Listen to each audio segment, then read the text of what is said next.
This channel does not promote any violent, harmful, or illegal activities. All content provided by this channel is meant for an educational purpose only. জঙ্গলে বেআইনি নির্মাণ, মুখ্যমন্ত্রীর ধমকের পর কি টনক নড়ল? উত্তর খুঁজতে ময়দানে টিভি9 বাংলার প্রতিনিধিরা। জঙ্গলের ভিতরে বেআইনি নির্মাণ করা যাবে না সাফ জানিয়েছেন মুখ্যমন্ত্রী। আর এই মুখ্যমন্ত্রীর নির্দেশের পর আদৌ কি থামবে এই সমস্ত নির্মাণ? ঠিক কি বলেছিলেন মমতা বন্দ্যোপাধ্যায়? শুরুতে আগে শোনাবো আপনাদের। জঙ্গল ঘিরে বড় বড় টল বিল্ডিং হচ্ছে, এটা একটু যদি কে করছে এগুলো বিভিন্ন প্রাইভেট লোক করছে, বাইরে থেকে করছে। জঙ্গলের ভেতরে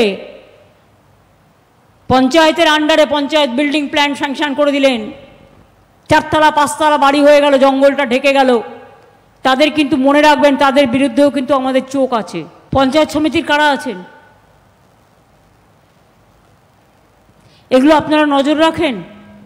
হ্যাঁ, নজর রাখি ম্যাম। আমরা কোথায় কোথায় এরকম হয়েছে, নিয়ম ভেঙে আর কে স্যাংশন করেছে, তার ডিটেলসটা আপনাকে দায়িত্ব দিয়ে গেলাম, আপনি করে জেলার শাসকের হাতে দেবেন, আর একটা কপি পুলিশের এসপিকে দেবেন। ঠিক আছে ম্যাম। আমরা এই মুহূর্তে শুনছিলাম মুখ্যমন্ত্রীর বক্তব্য। পরিবেশ আদালতের নির্দেশ, তা তোয়াক্কা না করেই নির্মাণ কাজ চলছে লাটাগুড়ি চালসা এলাকায়।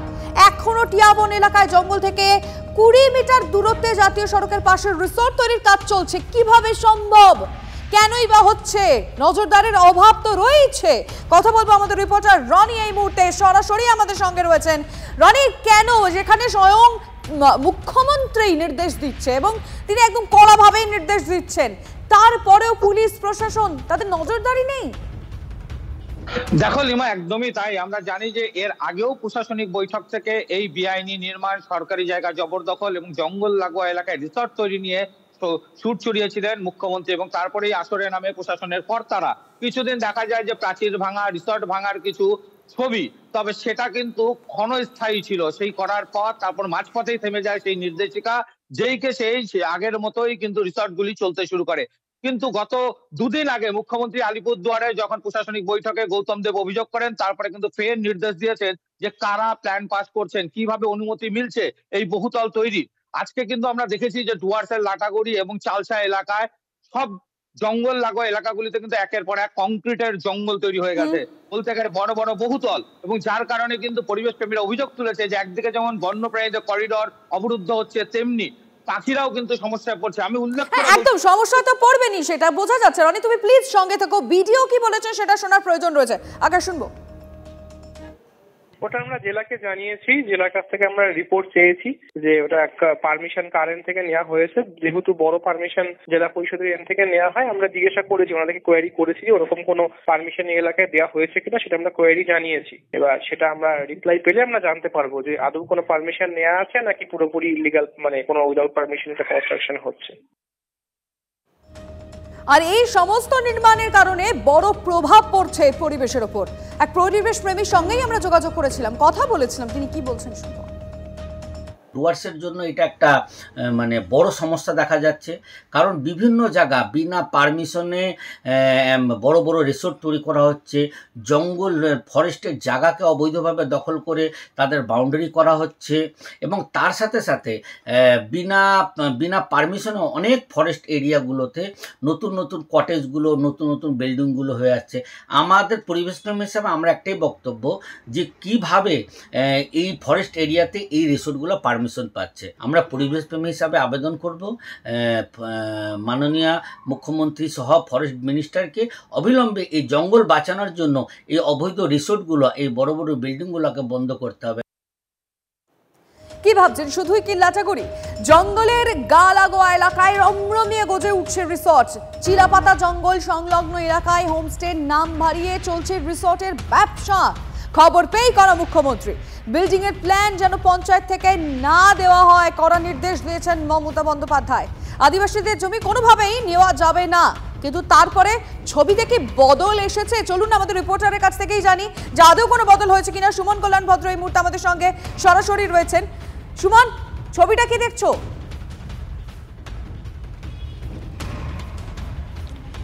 দেখো, রনি বলল 20 মিটার দূরত্বে বিল্ডিং তৈরি হচ্ছে, এখানে 5 মিটার দূরত্বে বিল্ডিং তৈরি হচ্ছে। আর সেই বিল্ডিংগুলো হচ্ছে হোমস্টের নামে। সরকার হোমস্টেকে প্রমোট করেছে, কারণ জঙ্গল লাগোয়া যে সমস্ত লোকেরা থাকেন তাদের বাড়িতে দুটো ঘর করবে, সেই জায়গাতে অতিথিরা এসে থাকবেন, তাদের যেন রুটি রোজগার হয় এই কারণে। আর সেই হোমস্টের নাম করে বাইরে থেকে লোকেরা যাচ্ছে এবং সেই জায়গাগুলোতে তারা বিল্ডিং বানাচ্ছেন, রিসোর্ট বানাচ্ছেন, কিন্তু তারা পারমিশন পাচ্ছেন কিন্তু হোমস্টে হিসেবে। এই ছবি চিলাপাতা জুড়ে প্রায় সর্বত্র। কিছু কিছু জোত জায়গায় রিসোর্ট হয়েছে, যদিও জঙ্গল লাগোয়া সেই সমস্ত রিসোর্ট হওয়ার কথাই নয়। সেই রিসোর্টগুলোকে যদি আমরা ধরি তাহলে সেগুলো সম্পূর্ণ বেআইনি। পাশাপাশি যেভাবে আদিবাসীদের থেকে জমি নিয়ে নেওয়া হচ্ছে, আদিবাসী ল্যান্ড কিন্তু কেনা বেচা বন্ধ, আদিবাসী ল্যান্ডকে কোনোভাবে হস্তান্তর করা যায় না। সেখানে বকলমে আইনকে বুড়ো আঙুল দেখিয়ে সেই আদিবাসীদের মধ্যে কাউকে পার্টনার বানিয়ে সেই আদিবাসীর গোটা জমির ওপর কিন্তু রিসোর্ট তৈরি হচ্ছে, এমনও নজির কিন্তু চিলাপাতাতে রয়েছে। ফলে মুখ্যমন্ত্রীর সভাতে গৌতমবাবু যে কথা বলেছেন যে জঙ্গল ঢেকে যাচ্ছে আশেপাশে কংক্রিট হয়ে, এটা নিয়ে মুখ্যমন্ত্রী যেমন তীব্র ক্ষোভ প্রকাশ করেছেন, এই ছবি কিন্তু গোটা চিলাপাতার প্রায় সর্বত্রই দেখা যাচ্ছে। কি করে জঙ্গল লাগোয়া এই জায়গাগুলোতে রিসোর্ট তৈরি হলো, রিসোর্টের আড়ালে, হোমস্টের আড়ালে রিসোর্ট বানানো হচ্ছে। প্রশাসন কি দেখছে না? প্রশাসন সব দেখছে। কোথাও কোনো এমন কিছু রয়েছে সব দেখেও না দেখার ভান করে রয়েছে প্রশাসন, এই তো বোঝাই যাচ্ছে সুমন। কিন্তু স্থানীয়রা তারা তো ভোগান্তির শিকার হচ্ছেনই। কে বলছেন, তারা কি ভাবছেন শুনবো। এই রিসোর্টগুলো কারা করছেন? যারা মানে দূর দূর থেকে এসেছেন, কলকাতা বা দিল্লি, কোথায় বোম্বাই, এখানকার যারা যারা মানে বড় বড় লোক জমিন কিনেছেন তারা রিসোর্ট করছে। রিসোর্ট কিন্তু হোম স্টে নাম দিয়েছে, তো ফরেস্টের ভিতরে তো এরকম হয় না।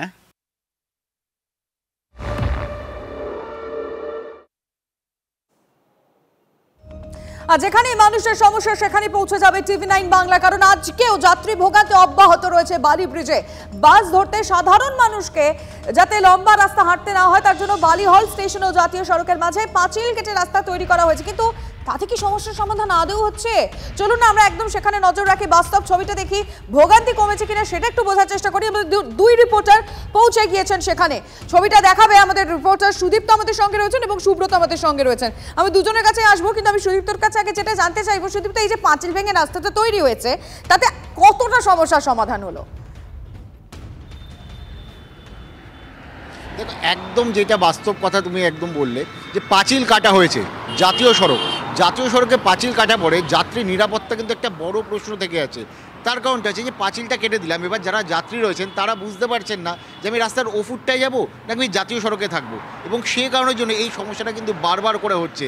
যারা কিনা এমনও দেখা গেছে আজকে প্রচুর বাস যেহেতু ডাইভারশন হয়েছে, ডাইভারশনের কারণে কেউ হয়তো দক্ষিণেশ্বর নামবে, তিনি দক্ষিণেশ্বর নামতেই পারলেন না, তিনি সোজা এসে নামছেন কোথায়? জাতীয় সড়ক, যে বালিহলটা যে জাতীয় সড়কে যে কানেক্টটা সেখানটা এসে তাকে নামানো হচ্ছে, এবং তার কারণে তাদের মধ্যে বিক্ষোভটা কিন্তু বরাবর দেখা যাচ্ছে। এই মুহূর্তে যখন ডিসি ট্রাফিকের সাথে আমরা কথা বললাম, তিনি একটা কথা বললেন যে বালি ব্রিজের যেহেতু মানে কাজ হচ্ছে তার কারণে ব্যারাকপুর রোডেও তার কিন্তু একটা প্রভাব পড়েছিল, তাই মাঝখানে কিছু সময়ের জন্য জাতীয় সড়ক যেখানে কিনা রেগুলার বাস চলাচল করে না সেই রাস্তাও কিন্তু কিছু সময়ের জন্য খুলে দেওয়া হয়েছিল। এখন যেহেতু কিছুটা আন্ডার কন্ট্রোল, বকলমে বলছেন তারা যে আন্ডার কন্ট্রোল রয়েছে, তাই এই মুহূর্তে জাতীয় সড়কের একটা রুট দিয়ে এমন বাস চলছে সেইটা চলছে এবং অন্য ফুটটা অ্যাজ এ নর্মালি চলছে। কিন্তু কিরকম ভোগান্তির শিকার তো হচ্ছেন তারাই, আলটিমেটলি তাদের মুখ থেকেই আমরা সেটা শুনবো। সেই বক্তব্য আমাদের কাছে এসে পৌঁছেছে, কি বলছেন যাত্রীরা শুনুন। অসুবিধা তো কাল থেকে প্রচুর হচ্ছে, দেখতেই পাচ্ছেন। কালকে তো ওখানে হয়তো ঝামেলা কিছু হয়েছে, নেট ক্রস করে লোক আসছিল, এবার তারপর আজকে খুলে দিয়েছে। আজকে তো এই যে বাসের পিছনে দৌড়ে দৌড়ে ছুটে ছুটে কে কম্পিটিশন করে উঠতে হবে। আমাদের খুবই প্রবলেম হচ্ছে, 2.5-3 কিলোমিটার হেঁটে গিয়ে ওই তার পার করে, তার কেটে দিয়েছে, ওইটা পার করে আবার আমরা বাসে উঠেছি। সকালবেলা যখন উঠলাম এখানে সিভিক জিজ্ঞেস করলাম, বললো এই পাশেই কেটেছে, এই পাশ থেকে বলে সেই ডানকুনি ওই যে যাবার যে টোল আছে, টোল ছাড়িয়ে ওইখানটা যে ওই রাজচন্দ্রপুর যেটা ওইখানটা আনুমানিক 3 কিলোমিটার তো বটেই। অবশ্যই এই মুহূর্তে দাঁড়িয়ে যাত্রী ভোগান্তি যে কতটা সেই মানুষগুলোর কথা শুনলেই বোঝা যাচ্ছে। 2-3 কিলোমিটার হাঁটা, তারপরে বাস ধরা, সেটা তো মুখের কথা না। এবং সেটা এই অফিস টাইমে এত মানুষজন বেরিয়েছেন, অফিস, স্কুল, কলেজ সবকিছু রয়েছে। চলুন আমাদের আরেক রিপোর্টার সুব্রত রয়েছে, তার কাছ থেকেই জানি। সুব্রত, যে বিষয়টা তো জানতে চাইবো, যে এত মানুষ বেরোচ্ছেন, তারা তাদের ভোগান্তির কথা বলছেন, কিন্তু প্রপার অ্যানাউন্সমেন্ট সেটা কি হচ্ছে?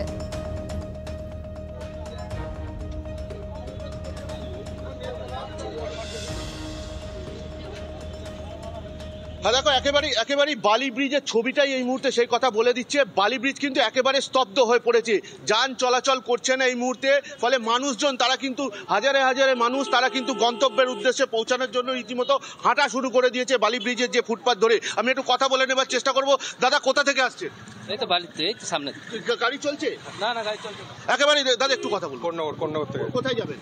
আমি যাবো হচ্ছে পাইপপাড়া। এই যে গাড়ি চলাচলের সমস্যা হচ্ছে, কতটা ভোগান্তি? তো ভোগান্তি আছে একেবারে। দেখো, বালি ব্রিজের যে চরম অবস্থা, মানুষের ভোগান্তি তা কিন্তু একেবারে অব্যাহতি রয়েছে। এবং যাত্রীরা যেটা বলছে যে প্রশাসনের যে সঠিক পর্যালোচনা এবং সঠিক যে ব্যবস্থা, সেই ব্যবস্থায় কোথায় খামতি রয়েছে, যার জন্য কিন্তু এই অবস্থার সম্মুখীন হতে হচ্ছে নিত্যযাত্রীদের। বুঝতে পারছি সুব্রত, এই ছবিটা তুমি যেটা দেখালে সেটাই বলে দিচ্ছে। একেবারে বালি ব্রিজের ছবিটা সুব্রত দেখালো, স্তব্ধ বালি ব্রিজ, যেখানে যান চলাচল প্রায় মানে স্লথগতিতে হচ্ছে।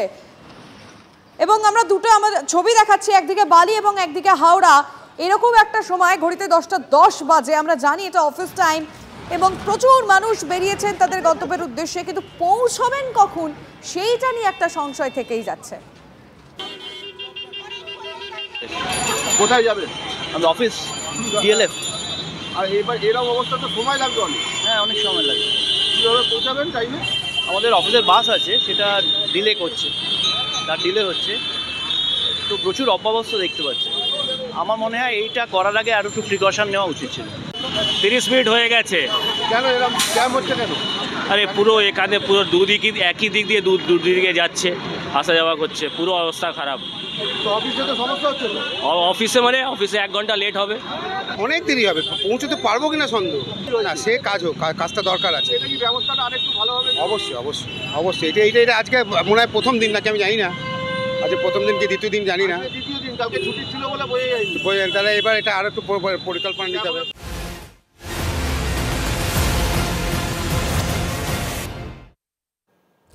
বাঘাযতীন বাগুইআটি থেকে ট্যাংরা, কলকাতা যেন তাসের ঘর। হেরে পড়েছে একের পর এক বাড়ি। কোথাও বাসিন্দাদের বাড়ি খালি করতে বলা হচ্ছে, কোথাও আবার বাড়ি ভাঙার নিদান দেওয়া হয়েছে। সব দায় কি ফ্ল্যাট মালিকদেরই? পুরসভা কি শুধু ট্যাক্স নিতে বসে আছে? নিজেদের তৈরির রিপোর্টেই চরম অস্বস্তিতে পুরকর্তারা। দুটো বাড়ি এখন হেলে আছে, বিপজ্জনক অবস্থায় আছে। এই দুটো বাড়ি থেকে যতটা সম্ভব, যত তাড়াতাড়ি সম্ভব এখানকার বাসিন্দারা বাড়িটাকে খালি করে দেবেন। ট্যাংরায় হেলে পড়া বাড়ি ভেঙে ফেলার হুকুম দিয়েছিলেন হাকিম সাহেব। সেই মতো বুধবার মাইকিং করে 3 দিনের মধ্যে ফ্ল্যাট খালির নির্দেশ দেওয়া হয়েছিল।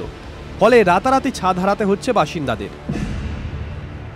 যে বহুতল বাড়ি হেলে যাওয়ার ঘটনা ঘটেছে, সেই বাড়ির 4র্থ তলা থেকে রয়েছি আমরা, এবং সেখানে এক গৃহবধূ, তার সঙ্গে কথা বলবো। তিনি ইতিমধ্যেই তার যে ফ্ল্যাট যেখানে তিনি ভাড়া থাকছেন, সেই ফ্ল্যাট থেকে ইতিমধ্যেই অন্যত্র চলে যাওয়ার প্রস্তুতি শুরু করেছেন। তার ঘরের যে সমস্ত সামগ্রী সেগুলো ইতিমধ্যেই গোটানো শুরু করেছে। কোথায় যাবেন এই পরিস্থিতিতে? ঘর এখন খুঁজছি, এই জাস্ট তো 2 দিন হয়েছে, তো ঘর পাচ্ছি না। এই যে সেই দালালি করে তো যারা, ওদের থেকে আমরা যোগাযোগ করেছি, ওনারা ঘর খুঁজছেন এখন। তো আপনারা যখন এসেছিলেন তখন দেখেছিলেন এই ফ্ল্যাটটা কি হেলেছিল, এই বাড়িটা? না, তাহলে তো আসতামই না। সবাই ভাড়াটে নন, অধিকাংশ বাসিন্দাই নগদে ফ্ল্যাট কিনেছিলেন। তারা কোথায় যাবেন? না, সরকার থেকে না ব্যবস্থা করে তো আমরা একদম মুশকিলে পড়ে যাবো, মানে রাস্তায় বসে যাবো। 23-এ তোমার ডিসেম্বরে উঠেছি ফ্ল্যাটে। কেনা ক্যাশ না ব্যাংক? মানে ক্যাশ 13 লাখ। কিছু নেই, খাওয়া দাওয়া নেই আমার ঘরে। এই মাথায় হাত পড়েছে, যদি মরতে হয় আমরা এখানেই মরবো। আমি তো বিশেষ করে আমিই মরবো এখানটায়, কারণ আমি লোকের বাড়ি কাজ করে এই জায়গাটা এসেছি। আমরা ওদের অনুরোধ করেছি যে 2-3 দিনের জন্য তারা কোথাও একটু শিফট করে যাক। তার মধ্যে আমাদের স্ট্রাকচারাল ইঞ্জিনিয়ারের রিপোর্ট চলে আসবে। রিপোর্ট চলে এসে যদি বলে স্ট্রাকচারালি বিল্ডিংটা স্টেবল আছে, তাহলে কোনো সমস্যা নেই। যদি স্টেবল না থাকে, তাহলে এই বিল্ডিংটা আমরা ডেমোলিশ করে এখানে আমরা বাংলার বাড়ি তৈরি করব। বহুতলের প্রমোটার বেপাত্তা, পুরসভার তরফে তার বিরুদ্ধে এফআইআর দায়ের করা হয়েছে। হেলে পড়া ফ্ল্যাট বাড়ি মাপজোকেরও কাজ চালাচ্ছেন পুরো ইঞ্জিনিয়াররা। আগে নজর দিলে এই বিপত্তি ঘটতো? নিশ্চয়ই এটা যারা তাদের দায়িত্ব ছিল ব্যাপারটা ভালো করে দেখা। পৌরসভা রয়েছে, কর্পোরেশন রয়েছে, তাদের সবারই উচিত ছিল এটা ভালো করে দেখা। মুখ্যমন্ত্রী মমতা বন্দ্যোপাধ্যায় বেশ কিছু বিষয়ে খুব কড়া সিদ্ধান্ত নিচ্ছেন। আমার মনে হয় এ ব্যাপারেও তিনি খুব কড়া সিদ্ধান্ত নেবেন, কারণ at the cost of the lifes of the people. একের পর এক বহুতল বিপর্যয়ের মধ্যেই চাঞ্চল্যকর রিপোর্ট পুরসভার। গত কয়েক মাসে 30টি বহুতল হেলে পড়েছে কলকাতায়। শহর জুড়ে সমীক্ষা চালিয়ে রিপোর্ট পুরসভার বিল্ডিং বিভাগের। রিপোর্ট বলছে হেলে পড়া বাড়িগুলোর মধ্যে 65%ই বেআইনি। নকশা অনুমোদন ছাড়াই তৈরি হয়েছে বহুতল, উল্লেখ রিপোর্টে। যদিও কলকাতায় মোট বেআইনি নির্মাণ কত তথ্যই দিতে পারেনি পুরসভা। পয়সা খেয়ে অবৈধভাবে বাড়ি নির্মাণের পারমিশন দিয়েছে, তাতে একের পর এক বাড়ি ভেঙে পড়বে, এটাই তো স্বাভাবিক। পিসার হেলানো মিনার দেখতে যেত, এখন পিসির হেলানো বাড়ি দেখতে আসবে সবাই পশ্চিমবঙ্গে। কলকাতা কর্পোরেশন এইভাবে লুট করেছে, জলা জায়গা বুঝিয়ে দিয়েছে। এই লুট করতে গিয়ে ঘর বাড়ি যেখানে খুশি তৈরি করতে পারো, তুমি পয়সা দাও, এটা পারমিশন দিয়েছে তারা। পয়সার বিনিময়ে মানুষের জন্য মৃত্যুর ফাঁদ রচনা করা হচ্ছে। বাড়ি তো হেলে পড়বেই, সরকার হেলে পড়েছে, মেয়র হেলে পড়ে বিছানায় শুয়ে টাকা নিচ্ছে আমরা দেখেছি। যে বাড়ির ভিত্তি কাটমানি সে বাড়ি কখনো সোজা হয়ে দাঁড়াবে না, সে হেলে পড়বেই পড়বে। কলকাতায় হেলা বাড়ির পরিমাণ প্রায় 30টা, যেগুলো অনেক বছর ধরে রয়েছে। সামান্য ডেলাউসিতেও আছে, সামান্য একটু মানে তারা একটা সয়েল হয়তো বসে গেছে, কোনো কারণে বসে রয়েছে, তারপরে ওটা চলছে বছরের পর বছর। কিন্তু হেলা নিয়ে এত হই হই করার দরকার হয় না। সত্যি কি হই হই করার দরকার নেই মেয়র সাহেব? কিন্তু হেলাবাড়ির চক্করে এই লোকগুলো লাইভ হেল হয়ে গেল যে, পুরসভার কি কোনো দায় নেই? Bureau report, TV9 Bangla.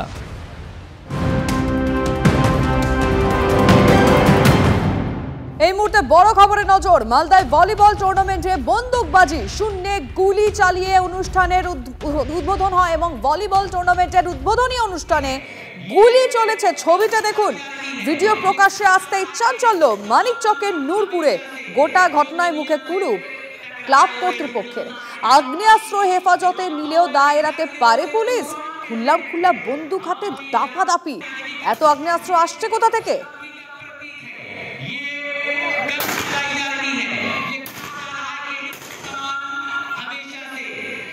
ছবিটা আমরা দেখালাম, কিন্তু এবার কথা বলবো আমাদের রিপোর্টারের সঙ্গে। সুব্রত, সাংঘাতিক একটা ছবি। এই আগ্নেয়াস্ত্রগুলো কার? যারা বন্দুক শূন্যে দিচ্ছেন, মানে এরা কারা? দেখো, একটা ক্লাব, মানে মানিকচকের নূরপুর এলাকা, সেখানে সেই একটি ক্লাব, তারা ভলিবল টুর্নামেন্ট করে এবং সেই ভলিবল টুর্নামেন্টে কালকে তারা এইভাবে খেলা শুরু হয়, এই সূচনা করে পরপর শূন্যে গুলি চালিয়ে। প্রশ্ন উঠছে, যারা গুলি চালাচ্ছে তাদের সেই বন্দুকের লাইসেন্স আছে কিনা, বা যদি বা থাকে তাহলে সেই বন্দুকের লাইসেন্স যদি বা থাকে তাহলে এরা যখন তখন এরকম ভাবে গুলি চালাতে পারে কিনা। মালদায় ভলিবল টুর্নামেন্টে বন্দুকবাজি, শূন্যে গুলি চালিয়ে অনুষ্ঠানের উদ্বোধন করা হয়েছে। ভলিবল টুর্নামেন্টের উদ্বোধনী অনুষ্ঠানে গুলি। ছবিটা দেখুন, TV9 বাংলা এক্সক্লুসিভ সেই ছবি, যেই ভিডিও প্রকাশ্যে আসতেই চাঞ্চল্য মানিকচকের নূরপুরে। আমি আমাদের রিপোর্টারের সঙ্গে কথা বলবো। শুভতোষ আমাদের সঙ্গে রয়েছে। শুভতোষ, কিভাবে, কেন এই গুলি চালানো হয়েছে, মানে ক্লাব কর্তৃপক্ষ এখনো পর্যন্ত কি বলছে? দেখো, ক্লাব কর্তৃপক্ষ এখন এই মুহূর্তে মুখে কুলু পেটেছে। আমরা ফোন করেছিলাম, তাদের কোনো জবাব দিতে চাইছেন না।